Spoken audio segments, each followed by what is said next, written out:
In most every town and village, there is a keeper of memories, with a mind's treasure of stories. Someone who knows every tuck and corner of the place, past and present.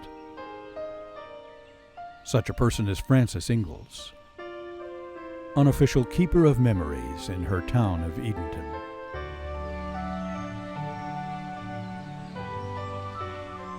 Favorably located on Albemarle Sound, the town was once the colonial capital. Since that time, it's accumulated a wealth of history.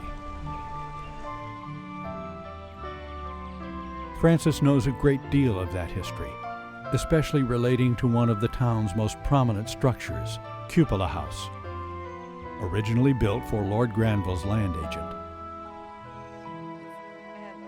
Landscape designer Phyllis Conklin is given a tour by Frances. Oh, isn't that beautiful, that Cherokee rose growing on the fence? Her history with Cupola House began when it had fallen on very hard times. Well, the same local family preserved it for 141 years when they were living in it, but when the last of the old ladies was selling off everything she had, even to selling the paneling in the downstairs to the Brooklyn Museum, the townspeople realized what was going on and that they were losing one of the town's major treasures.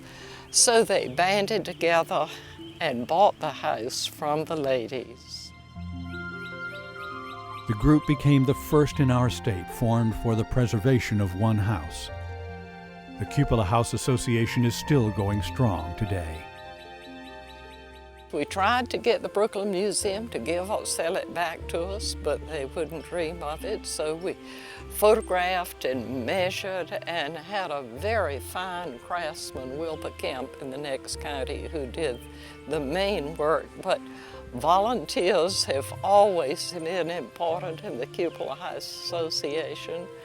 And actually, my brother-in-law got my father and me doing some of the carving too, which we enjoyed doing.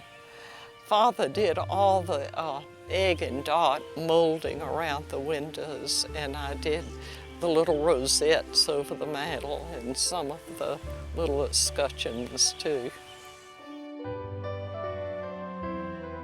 By the 1960s, even though the structure was preserved, the landscape was not. Its front garden, so refreshing today, was the location of a tire store. Its back pleasure garden, site of the town offices and fire department. The town enlisted the help of Williamsburg landscaper Donald Parker, who designed new gardens using maps drawn by Sautier in 1769. Folks then went to work recreating a piece of history. All volunteer. There is no paid staff.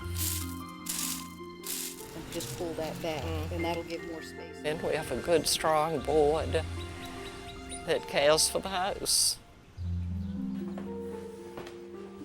This wonderful old staircase is part of the original woodwork. It's made of pine. Don't you love this wonderful old winding stair?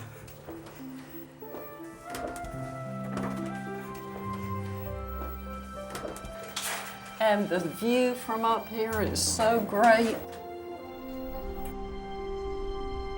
Up here, it's easy to imagine the king's agent, spyglass in hand, keeping a calculating eye out for incoming ships, each of which would be required to pay a tax to the crown upon landing. And have you noticed etched on this glass the names of two little girls? Sarah P. Bond lived here, and her friend Margaret L. Cofield must have been visiting her. Sarah evidently liked writing on windows. So remember you we will, Sarah Penelope Bond.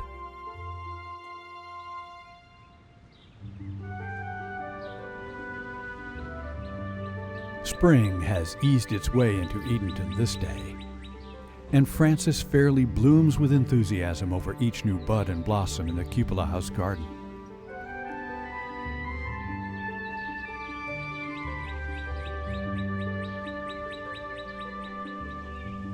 Frances's own garden has developed from her love of preserving heritage species. It seems that each one of them, too, has a story. You won't believe how old these roses are. My great aunts had a friend who was changing from being a lawyer to being an Episcopal minister and moving, and he couldn't get everything on the wagon, and he had to leave behind these 2 roses. So his friends, the Collins sisters, planted them by the gate, and he said he would be back to get them. Well, that was 1843. And they're still there. You can consider them yours now. I think so. History is tightly woven into this community. There was even an Edenton Tea Party of sorts, where 51 local women signed a pledge against British tea in accord with their Boston brethren. The first political action of women in this country that we know of. Edenton is justly proud of the action of those ladies.